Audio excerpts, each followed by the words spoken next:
Hello student, स्वागत है आपका हमारे यूट्यूब चैनल मैथ इंडियंस में। कक्षा 10 गणित में इस समय हम लोग तीसरा चैप्टर पढ़ रहे हैं, दो चर वाले रैखिक समीकरण युग्म। और भाई आज के इस वीडियो में आपको हम पढ़ा रहे हैं एक्सरसाइज 3.5। और अभी हमने यहाँ प्रश्न नंबर 1 का तीसरा खंड लिखा हुआ है। भाई जो ये वाली एक्सरसाइज है, यहाँ पर हम रैखिक समीकरण युग्म को हल करने की ना वज्र गुणन विधि पढ़ रहे हैं। तो भाई पिछले वाले वीडियो में हमने आपको भाई पढ़ाया था कि वज्र गुणन विधि से आप समीकरणों को किस प्रकार से हल कर सकते हो। और भाई वहीं पर हमने आपको प्रश्न नंबर 1 का पहला और दूसरा खंड भी हल कराया था। ठीक है, तो भाई अगर आपको हमारे पिछले वीडियो देखने हैं तो आप हमारी प्लेलिस्ट में से देख सकते हो। अभी प्रश्न नंबर 1 का तीसरा खंड भाई आप ध्यान से पढ़िए। 3x माइनस 5y बराबर लिखा है 20। यहाँ है 6x माइनस 10y और भाई बराबर में लिखा है 40। ठीक है, सबसे पहले आपको ये चेक करना है कि इस समीकरण का जो जोड़ा है इसके हल किस प्रकार के होंगे, और अगर अद्वितीय हल हो तभी इसको हल करना है, और हमें हल करना है वज्र गुणन विधि से। तो आप सबसे पहले इसे मानक रूप में बना लीजिए। भाई देखो कैसे बनाओगे मानक रूप में। इसे लिखोगे 3x माइनस 5y माइनस 20 बराबर 0। भाई बराबर 0 होना चाहिए, सबको आप इधर बुला लीजिए बस। इसको 6x माइनस 10y और माइनस 40 बराबर 0। इसे आप समीकरण 1 डाल लीजिए और इसे डाल दीजिए समीकरण नंबर 2। फिर ना इसकी तुलना करनी है। a1x प्लस b1y और प्लस c1 बराबर 0, और यहां लिखना है a2x प्लस b2y और प्लस c2 बराबर 0। दोनों समीकरणों के ये मानक रूप है, आपको ना इससे तुलना करनी है। तो यहां लिखना पड़ेगा से तुलना करनी है। तुलना में करना क्या होता है कि a1 का मान भाई क्या है, तो यहां आप चेक करो। a1 का मान है 3।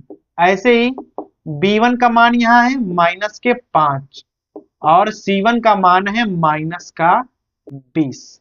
इस प्रकार से फिर a2 का मान क्या हो जाएगा, तो भाई a2 है यहाँ पर 6 और b2 क्या हो जाएगा माइनस का 10 हो जाएगा, और भाई c2 क्या हो जाएगा माइनस का 40 हो जाएगा। तो इस प्रकार से पहले ना आपको तुलना करनी है।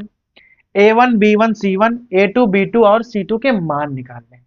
फिर आपको यहाँ पर भाई चेक करना है। तो पहले आप a1 अपॉन a2 का मान निकाल के देखो।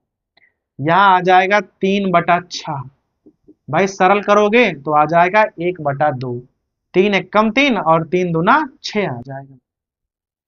कॉमा लगा लो। फिर आप निकालो b1 अपॉन b2 का मान।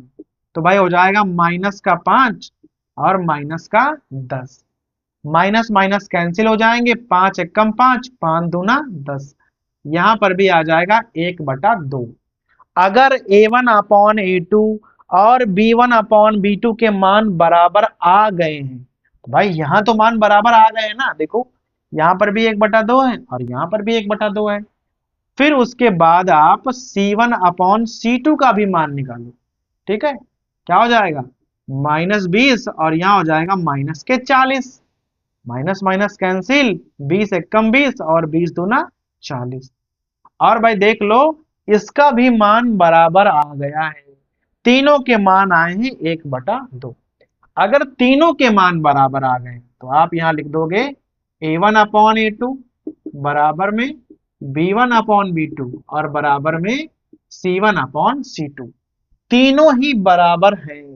अगर तीनों बराबर हैं तो आप तुरंत समझ जाओ कि इसके अनंत हल होंगे।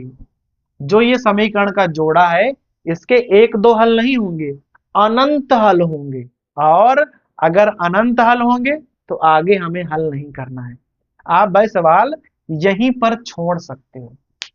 तो हमने क्या किया, पहले इनको मानक रूप में लिखा, फिर भाई यहां पर तुलना करी। तुलना करने के बाद हमने क्या किया, a1 अपॉन a2 का मान निकाला, b1 अपॉन b2 का मान निकाला। अगर दोनों बराबर हो जाए तो आप c1 अपॉन c2 का भी मान निकालिए। यहां पर क्या हुआ कि भाई तीनों ही बराबर आ गए।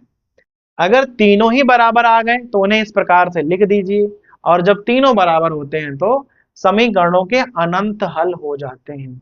अगर अनंत हल है तो हमें आगे हल नहीं करना है। और भाई समझो कि प्रश्न नंबर 1 का तीसरा खंड आपसे हो गया। अभी आपको हम बताने वाले हैं इसका चौथा खंड।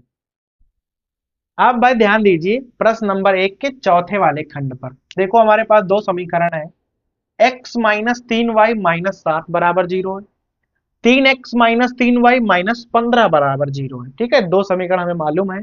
और भाई दोनों ही समीकरण यहाँ मानक रूप में लिखे हुए हैं। तो जब मानक रूप में लिखे होते हैं तो आप यहाँ डायरेक्ट तुलना कर सकते हो। लिखोगे a1x plus b1y plus c1 बराबर 0 और यहाँ पर a2x प्लस b2y और प्लस c2 बराबर 0। अब भाई यहाँ लिख दोगे से तुलना करने पर। अब भाई तुलना कर लो। अब बताओ यहाँ a1 का मान क्या है। जब कुछ भी ना लिखा हो तो आप समझ जाओ कि 1 होगा। फिर भाई b1 का मान क्या है, साफ साफ है कि -3 है। और c1 का मान है -7। ऐसे ही यहाँ a2 का मान निकालो तो उसका मान हो जाएगा 3, b2 का मान निकालो -3 हो जाएगा और यहाँ पर c2 का मान निकाल लो तो -15 हो जाएंगे। जब आप सबके मान निकाल चुके हो फिर आप निकालोगे a1 अपॉन a2 का मान। तो a1 है 1 और a2 है 3, 1/3 आ जाएगा। फिर आप निकालोगे b1 अपॉन b2 का मान, -3 बटे -3 कैंसिल कर दोगे और भाई वैल्यू आ जाएगी 1 के बराबर। फिर आप चेक करोगे कि क्या a1 अपॉन a2 और b1 अपॉन b2 के मान आपस में बराबर है। तो भाई देख लो दोनों के मान आपस में बराबर नहीं है। इसका मान 1/3 आया है, इसका मान आया है 1। अगर ये दोनों बराबर नहीं है तो आपको c1 अपॉन c2 लिखने की जरूरत नहीं पड़ेगी। आप यहां सीधे लिख सकते हो कि a1 अपॉन a2 बराबर नहीं है b1 अपॉन b2। और अगर बराबर नहीं है तो यहां पर अद्वितीय हल होंगे। भाई इसका ना अद्वितीय हल होगा। ठीक है, और जिसका अद्वितीय हल होगा उसे हम लोग हल करेंगे वज्र गुणन विधि से। कैसे, यहाँ x लिखोगे, यहाँ y और यहाँ लिखोगे 1। सबसे पहले लिखना होता है b1 और b2। तो भाई b1 है यहाँ -3 और b2 भी है -3। फिर लिखना होता है c1 और c2। तो -7 और माइनस के हो जाएंगे 15। फिर लिखना होता है a1 और a2। a1 है 1 और a2 है 3। फिर जो यहाँ लिखा है वही आपको आखिर में भी लिखना होता है। तो -3 और -3।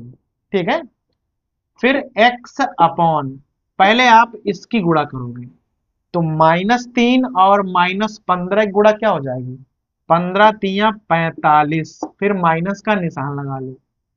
-3 और -7 की गुणा 7 तिया 21 हो जाएगा। भाई दोनों माइनस है ना तो प्लस होते चले जाएंगे और बीच में तो हमें माइनस लगाना ही लगाना है। बराबर y पे आ जाओ, पहले आप इसकी गुणा करो तो माइनस के 7 और प्लस के 3, तो 7 तिया -21 हो जाएगा। फिर आप यहाँ माइनस लगा लो, फिर ब्रैकेट -15 और 1 की गुणा ऐसे करोगे ना दोबारा में तो यहाँ आ जाएगी -15। तो यहाँ आपको ना माइनस प्लस का विशेष ध्यान रखना है। भाई कहाँ पर माइनस आएंगे कहाँ पर प्लस आएंगे। बराबर 1/, पहले इसकी गुणा करोगे तो यहाँ गुणा आ जाएगी -3। फिर आप माइनस लगा लो, फिर इसकी गुणा करोगे तो 3 तिया -9। इस प्रकार आएगा। अब सबको थोड़ा थोड़ा हल कर लो। 45 से 21 घटाओगे ना तो 24 आ जाएगा। बराबर y अपॉन, यहाँ है माइनस के 21 और प्लस के 15 आ जाएंगे। और बराबर में यहाँ 1/-3 और यहाँ प्लस के 9 आ जाएंगे। ठीक है, थोड़ा और हल कर लो तो x/24 और यहाँ y/, माइनस के 21 है प्लस के 15 है तो माइनस के 6 आ जाएंगे। यहाँ घटाओगे तो आ जाएगा 1/6। पहले आप x और इसको नोट कर लो। तो x बटे 24 बराबर 1/6। तो x का मान हो जाएगा 24/6। भाई काट दोगे तो 6 × 4 = 24। x का मान ना 4 आ जाएगा। फिर आप y और इसको लिखोगे अलग। तो y बटे -6 और 1/6। 6 और 6 कैंसिल हो जाएंगे। तो y का मान आ जाएगा -1। तो भाई देखा आपने, x और y के मान कितने आराम से निकाल लिए हम लोगों ने। तो मेन चीज क्या है? मेन ये है कि पहले आपको तुलना करके ये मालूम करना है कि इनके हल किस प्रकार के होंगे। अगर अद्वितीय हल है तभी हमें इस प्रकार से हल करना पड़ेगा। उसके अलावा अगर कोई कंडीशन आती है तो आप केवल लिखकर छोड़ दोगे, ये आपको हल नहीं करना पड़ेगा। क्योंकि यहाँ पर आया था कि अद्वितीय हल होगा, तो हमने आपको भाई हल कराया वज्र गुणन विधि से। ठीक है, तो भाई ये हो गया हमारा प्रश्न नंबर 1 का चौथा खंड।